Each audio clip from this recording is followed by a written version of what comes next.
Good morning, dear students. Today we are going to discuss the last topic of chapter number 4, that is principle of inheritance and variation. तो आज के lecture में हम chapter number 4 principle of inheritance and variations का last topic पढ़ने जा रहे हैं। तो इस टॉपिक का नाम है क्रोमोसोमल डिसऑर्डर्स। इसका नाम है क्रोमोसोमल डिसऑर्डर्स। अभी तक हमने जो पढ़ा उसे हम मेंडेलियन डिसऑर्डर्स कहते हैं या उन्हें हम कहते थे मेंडेलियन डिसऑर्डर्स। अब हम इसके बारे में पढ़ेंगे, that is chromosomal disorder. Chromosomal disorders दो टाइप्स के हो सकते हैं। क्रोमोसोमल डिसऑर्डर दो टाइप के हैं।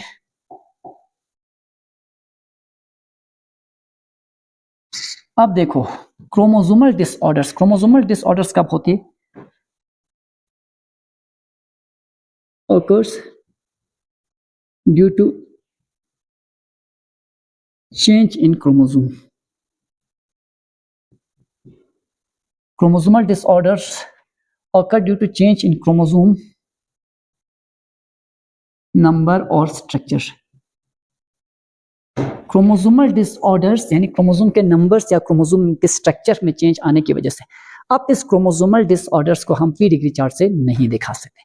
क्रोमोसोमल डिसऑर्डर्स को हम प्री डिग्री चार्ट से नहीं देखें। Pedigree analysis is not applicable to determine the chromosomal disorders. अब क्रोमोसोमल डिसऑर्डर्स दो टाइप्स के, या तो क्रोमोसोम के नंबर में चेंज आने की वजह से डिजीज होती है या क्रोमोसोम के स्ट्रक्चर में चेंज आने की वजह से डिजीज हो सकती है। ठीक है,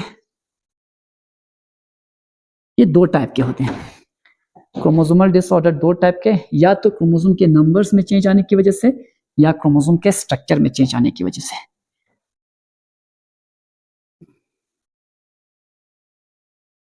change in number of chromosome, या क्रोमोसोम के नंबर में चेंज आना, या change in structure of chromosome. Structure of chromosome में स्ट्रक्चरल चेंज आने को हम कहते हैं क्रोमोसोमल एब्रिविएशन। Chromosomal abbreviation. अब क्रोमोसोम के नंबर्स में जो चेंज आती है उसको हमने फर्दर दो और ग्रुप में डिवाइड किया, that is एनोप्लॉइडी and euploidy.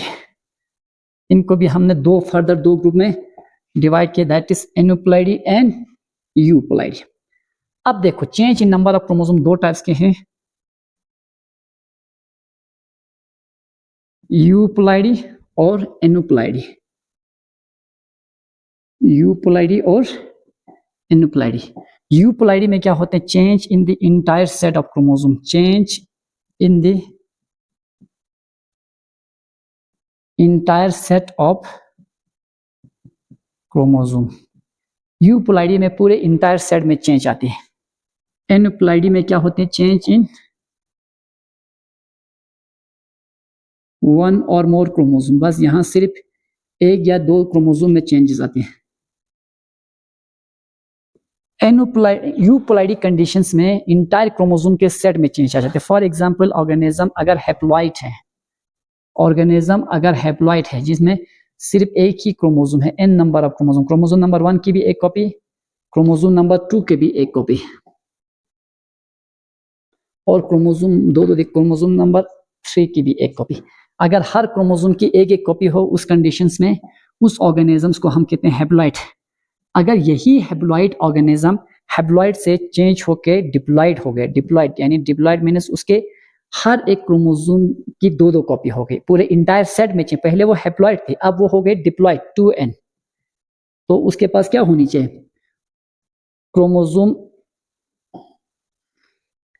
Chromosome number 1 की भी दो कॉपी होनी चाहिए, क्रोमोसोम नंबर 2 की भी दो कॉपी, और क्रोमोसोम नंबर 3 की भी दो कॉपी। तो ये हैप्लॉइड से डिप्लॉइड हो गया। हैप्लॉइड से डिप्लॉइड, पहले इनके पास एक एक क्रोमोसोम थे, अब हर एक क्रोमोसोम की कॉपी बढ़ गए, एक एक से हर क्रोमोसोम की दो कॉपी हो गए। अब उसके बाद पॉलीप्लॉइड, यानी पॉलीप्लॉइड मीन्स अब more than one set of chromosome, more than two set of chromosome, अब इनमें क्रोमोसोम का सेट, ये डिप्लॉइड था, डिप्लॉइड से ट्रिप्लॉइड हो गया, ट्रिप्लॉइड मीन्स हर एक क्रोमोसोम की 3-3 कॉपी हो गए, टेट्रापोलाइड हर एक क्रोमोसोम की 4-4 कॉपी, पेंटापोलाइड हर एक क्रोमोसोम की 5-5 कॉपी। अगर पूरा इंटायर सेट चेंज हो रही, for example we humans are diploid, तो हम डिप्लॉइड है, हमारे पास 46 क्रोमोसोम है, यानी अगर हमारे पूरे इंटायर सेट में चेंज होंगे तो और 23 बढ़ाओ तो हमारा 69 क्रोमोसोम हो गए, तो उस कंडीशंस को हम कहते हैं यूपोलाइडी। एनोप्लाइडी में सिर्फ 1 या 2 क्रोमोसोम्स में चेंजेस आना। तो एनोप्लाइडी को फर्दर हमने 2 ग्रुप में डिवाइड किए हैं, loss and gain of chromosome.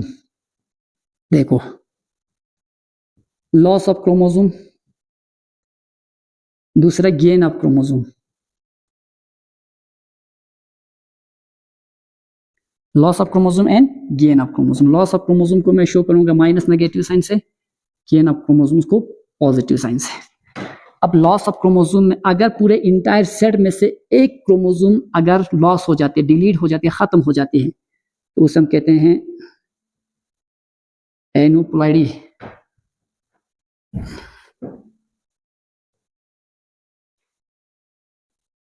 Loss of chromosome में से अगर सिर्फ एक सिंगल क्रोमोसोम लॉस हो जाते हैं इंटायर सेट में, एनोप्लाइडी -1।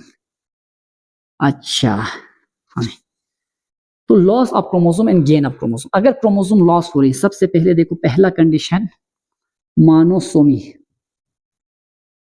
Monosomy means -1। इंटायर सेट में से जीनोम में से अगर एक सिंगल क्रोमोसोम डिलीट हो जाती है, उसे हम कहते हैं मोनोसोमी। फॉर एग्जाम्पल हम ह्यूमन 46 है, तो 46 में से अगर एक क्रोमोसोम लॉस हो जाते हैं, 45 रह जाते हैं, उस कंडीशन को हम कहते हैं monosomy. Example Turner syndrome. Turner syndrome वाले इंसान में क्या होते हैं, 45 ही क्रोमोसोम। दूसरा नलिसोमी, NULLISOMY। नलिसोमी मीन्स -2। इंटायर सेट में से अगर 2 क्रोमोसोम डिलीट हो जाती है या लॉस हो जाती है, 46 थे, 44 ही रहा, तो दैट इज नलिसोमी। अब गेन ऑफ क्रोमोसोम, देखो हमें इस चैप्टर में मोनोसोमी में से इसके बारे में पढ़ना है, टर्नर सिंड्रोम के बारे में। अब उसके बाद गेन ऑफ क्रोमोसोम में वो फर्दर डिवाइड के trisomy. Trisomy means gain of 1 chromosome, एक क्रोमोसोम का इजाफा हो जाना, +1। प्लस हम इंसान में 46 क्रोमोसोम है, लेकिन 46 के बदले अगर 47 क्रोमोसोम हो, किसी क्रोमोसोम का एक्स्ट्रा और एक कॉपी बढ़ जाना है, उसे हम कहते हैं ट्राइसोमी। बेस्ट एग्जांपल है डाउन सिंड्रोम, डाउन, और एक पढ़ना है क्लिनफिल्टर सिंड्रोम, क्लिनफिल्टर सिंड्रोम। ये 2 सिंड्रोम आते हैं ट्राइसोमी में। अब हम पढ़ेंगे क्रोमोसोमल डिसऑर्डर में से सबसे पहले हम ट्राइसोमी में डाउन सिंड्रोम को पढ़ते हैं, ठीक है। तो उसके बाद हम यानी एनोप्लाइडी से रिलेटेड डिजीज का, यहां तक समझ आया। अब एनोप्लाइडी का कंडीशन क्यों डेवलप होती है, ये याद रखो, note.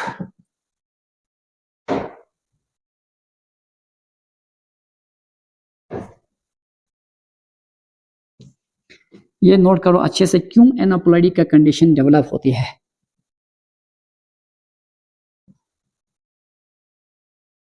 The most common cause of aneuploidy is non-disjunction.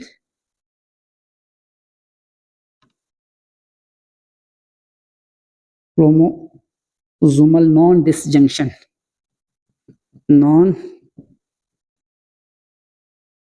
अब नॉन डिसजंक्शन किसे कहते हैं, देखो सबसे कॉमन का क्यों 46 के बदले 47 हो जाते हैं, क्यों 47 के बदले 46 के बदले 45 जाते हैं, क्यों 46 के बदले 48 हो जाते हैं। यानी हमारे बॉडी में क्रोमोसोम्स का, यानी कुछ कुछ क्रोमोसोम्स की तादाद क्यों बढ़ जाती है, वो नॉन डिसजंक्शन की। कभी कभार कुछ क्रोमोसोम मियोसिस के वक्त, एनाफेज फर्स्ट के वक्त सेग्रीगेट नहीं हो पाते हैं। Common cause of chromosomal non disjunction यानी फेलियर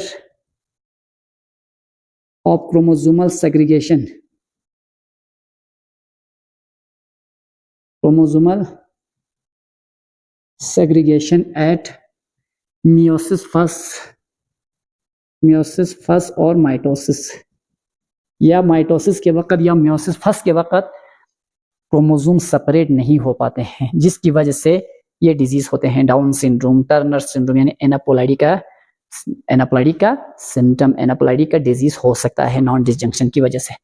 अब इधर देखो और एक पॉइंट लिखूंगा, इसको थोड़ा जूम इन करता हूं। अब इधर देखो, एनाप्लाइडी इज कॉमन इन ह्यूमन, ये वाला एनाप्लाइडी का केस कॉमन है किन में? ह्यूमन में। और polyploidy, euploidy common in plants, euploidy common है किन में? प्लांट्स में। Euploidy common in plants. अब हम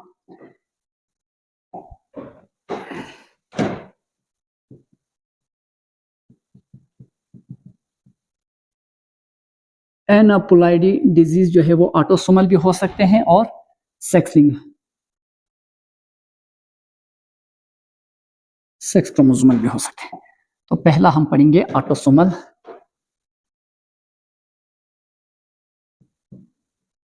autosomal aneuploidy in human, autosomal aneuploidy in human. Autosomal aneuploidy in human में सबसे पहला डिजीज के बारे में हम पढ़ेंगे down syndrome.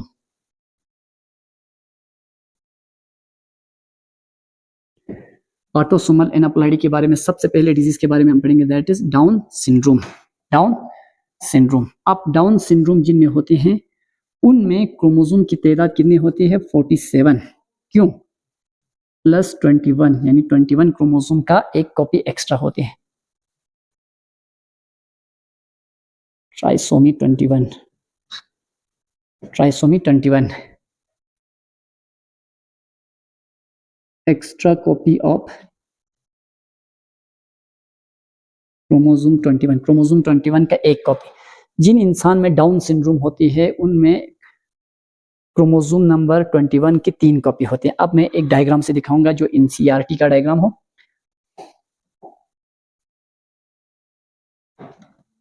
Extra copy of chromosome,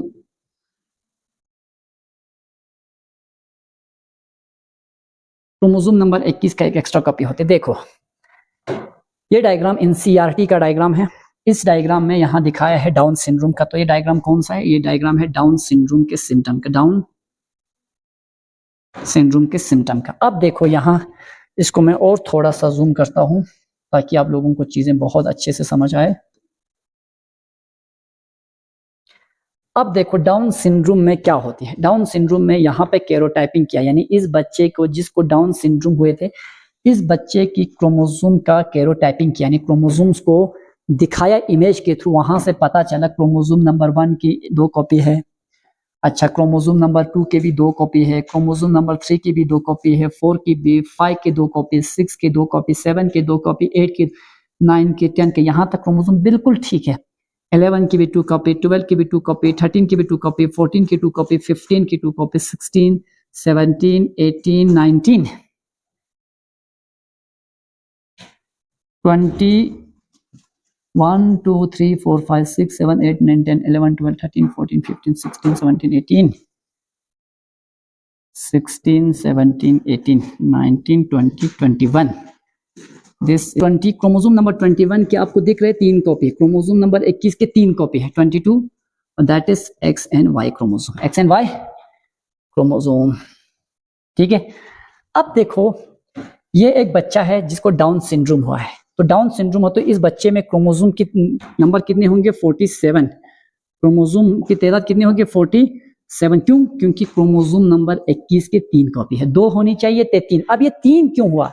meiosis के वक्त जब ये गैमीट बना रहे थे तो उस वक्त उसका एक 21 का एक, दोनों क्रोमोसोम एक ही सेल में चले गए, तो जिसकी वजह से इनमें क्रोमोसोम का नंबर कम हो गया। ठीक है। तो दिस डाउन सिंड्रोम, तो किसकी वजह से हुआ डाउन सिंड्रोम? यानी एक्स्ट्रा कॉपी आने की वजह से, किसके? क्रोमोसोम नंबर 21 के एक्स्ट्रा कॉपी आने की वजह से हुआ। ठीक है। अब सिम्टम्स देखो, जिन बच्चे में डाउन सिंड्रोम होते हैं उनमें क्या अलामत होते हैं? डाउन शॉर्ट स्टेचर, बॉडी बहुत छोटी हो सकती है, बॉडी बहुत छोटी हो सकती है। स्मॉल राउंडेड हेड, याद रखो इनमें हेड साइज बहुत छोटी होती है और राउंड होती है। हेड बहुत छोटी होती है और राउंडेड होते हैं। स्मॉल राउंडेड हेड, हेड बहुत छोटी होते, पहला सिम्टम। दूसरा सिम्टम, अब तीसरा सिम्टम जो है furrow tongue, big and furrow tongue, big and furrow tongue, इनकी जुबान मोटी और बड़ी भी होती है और साथ साथ जुबान में छाले जैसे होते हैं, ठीक है। बिग एंड फरोट, फरोट लिखो या wrinkle, wrinkle tongue. Flat back and head, यानी हेड का पीछे वाला साइज इनका बहुत फ्लैट होते हैं, हेड का पीछे वाला साइज बहुत फ्लैट होते हैं। सारे सिम्टम यहां से देख सकते हो। देखो अब उसके बाद palm फ्लैट एंड क्रीज्ड। अब इधर देखो, many loops on finger tip, इनके पाम्स या लूप से बहुत सारे लाइंस होते हैं, इनके फिंगर्स या पाम्स पे बहुत सारी पतली पतली लाइंस होती हैं, फिंगर क्रीज होते हैं, finger crease. Congenital heart disease, congenital heart disease, congenital mean जन्म से, जब बच्चा पैदा होते थे यानी पैदाइश से इनमें बहुत सारे डिजीज, हार्ट डिजीज हो सकते हैं। और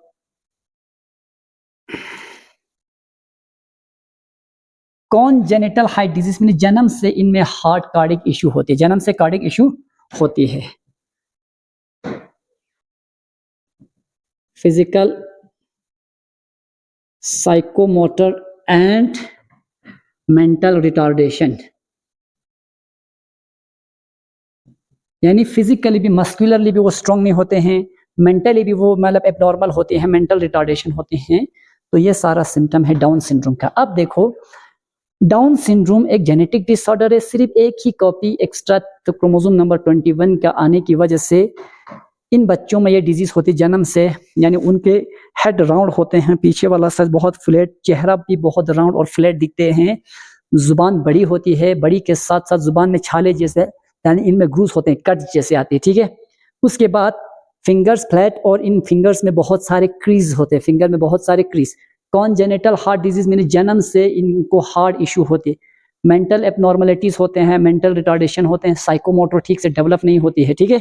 तो ये सारे सिम्टम है। अब देखो, एक टेस्ट है जिन्हें हम कहते हैं एमाइनोसेंटेसिस। शायद आजकल एमाइनोसेंटेसिस को इंडिया में बैन किया है क्योंकि due to the female foeticide, यानी फीमेल चाइल्ड को डिटरमाइन करके मारने की वजह से इन टेस्ट को अभी बैन किया है, ठीक है।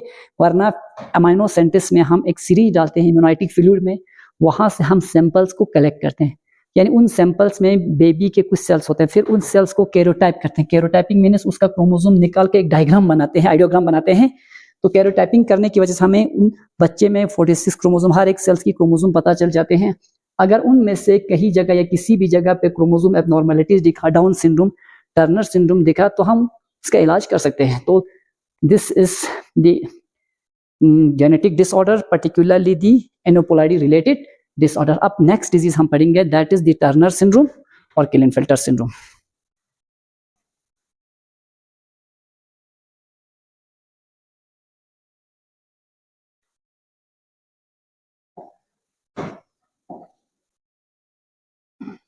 बाद हम पढ़ेंगे Turner syndrome. Next topic that is Turner syndrome.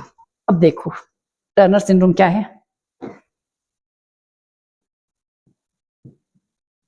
Monosomy, यानी इनमें होते हैं 45। क्यों? क्योंकि इनमें सिर्फ एक ही एक्स प्रेजेंट होते हैं, एक्स एक एब्सेंट होते हैं, एक x absent, monosomy x chromosome. अब देखो, टर्नर सिंड्रोम में उनमें से 45 प्लस एक ही एक्स होती है बस, यानी सॉरी 45 होती है, यानी 44 प्लस एक्स क्रोमोसोम, 44 प्लस एक 44 प्लस एक, टोटल 45 क्रोमोसोम होती है, ठीक है। क्योंकि इनमें एक ही एक्स एब्सेंट होते हैं, एक एक्स एब्सेंट, 44 क्रोमोसोम होते हैं और एक एक्स क्रोमोसोम। ये देखो यहां पे आप देख सकते हो, दैट इज टर्नर सिंड्रोम। ये जो लेडी यहां दिखाया है, ये टर्नर सिंड्रोम का शिकार हुई, टर्नर सिंड्रोम। तो जिन इंडिविजुअल, जिन फीमेल्स में टर्नर सिंड्रोम होते हैं, उनमें सिर्फ 45 क्रोमोसोम होते हैं, यानी 44 ऑटोसोम प्लस एक सिंगल एक्स क्रोमोसोम। अब उसकी वजह से उनमें क्या क्या सिम्टम्स आती है? सबसे पहले short stature, short stature means body size बहुत छोटी रहती है, ठीक है। उसके बाद ovaries rudimentary,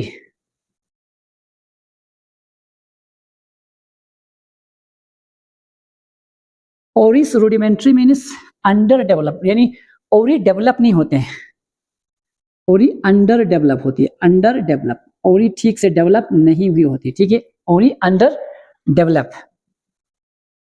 lack of secondary sexual characters,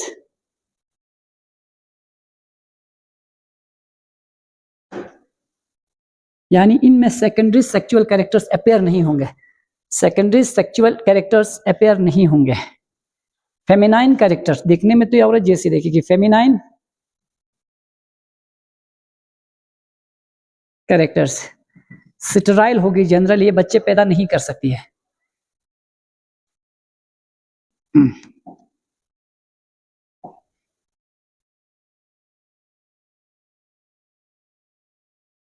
cardiovascular abnormalities, cardiovascular abnormalities and hearing impairment and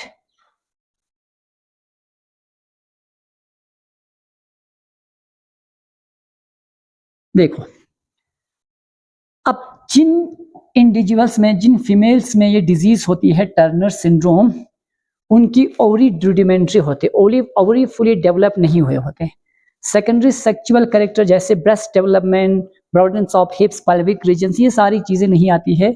feminine characters होती है, लेकिन ये फीमेल पर्टिकुलरली स्टेराइल होती है, ये बच्चे पैदा नहीं कर सकते। और इसके अलावा इनमें कार्डिक डिजीजेस का शिकार रहते हैं, यानी हार्ट इश्यू रह सकते हैं, हार्ट कंप्लेंट्स रह सकते हैं, और हियरिंग इंपेयरमेंट, जन्म से वो बहरे हो सकते हैं, यानी कम सुनाई दे सकती है, ठीक है।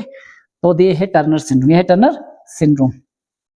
अब उसके बाद नेक्स्ट डिजीज हम पढ़ते हैं केलिनफिल्टर सिंड्रोम।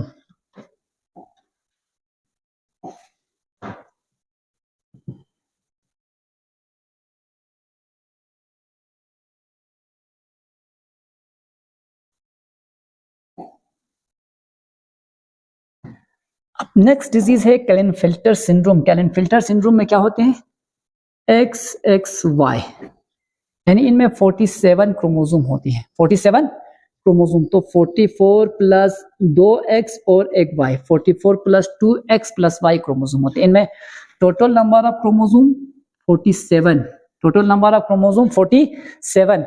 अब है तो ये मेल, लेकिन दिखने में मेल, इनमें एक एक्स्ट्रा X क्रोमोसोम है। अब ये कौन सा केस है, ट्राइसोमी ऑफ X क्रोमोसोम, ठीक है। केलिनफिल्टर सिंड्रोम के शिकार मेल्स में 44 ऑटोसोम के साथ 2 X क्रोमोसोम प्लस एक Y क्रोमोसोम होते हैं, 2 X क्रोमोसोम। दिखने में ये टाइपिकली मेल, बाहर से तो ये दिखेगा male, typically mail.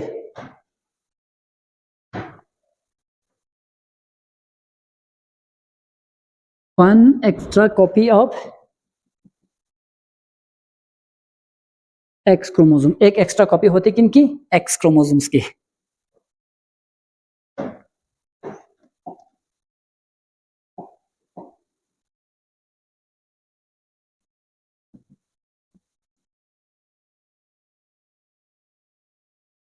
Feminine development, that is gynecomastia, gynecomastia, gynecomastia means development of breast,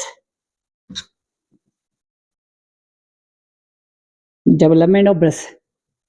अब है तो ये मेल, ओवरऑल बॉडी का जो स्ट्रक्चर है वो मेल जैसे दिखेंगे, लेकिन ऑरिजिन की तरह इनमें ब्रेस्ट डेवलपमेंट हुई होती है, gynecomastia कहते हैं, gynecomastia। वो केलिनफिल्टर सिंड्रोम से शिकार हुए मेल टिपिकली दिखने में मेल्स होते हैं, क्रोमोसोम 47 होती है, उनमें 2 X क्रोमोसोम के अलावा एक, यानी XY, एक एक्स्ट्रा X क्रोमोसोम होती है, ठीक है, 2 X क्रोमोसोम और एक Y क्रोमोसोम। पूरा ओवरऑल कैरेक्टर्स इसकी डेवलपमेंट जो है वो फीमेल जैसी होती है, gynecomastia, यानी ब्रेस्ट डेवलपमेंट होते हैं। और जनरली ये मेल स्टेराइल होते हैं, ये भी बच्चे पैदा नहीं कर सकते। तो इसी के साथ साथ ये पूरा चैप्टर कंप्लीट होते हैं आज। तो नेक्स्ट हम और एक नया चैप्टर लेके आएंगे। Hope we will discuss next new chapter, that is तो यहाँ पे ये चैप्टर खत्म हो जाते हैं। नेक्स्ट हम एक और नया चैप्टर लेके थे, या वो मॉलिक्यूलर बेस ऑफ इनहेरिटेंस या इकोसिस्टम का। Thank you for watching, have a nice day.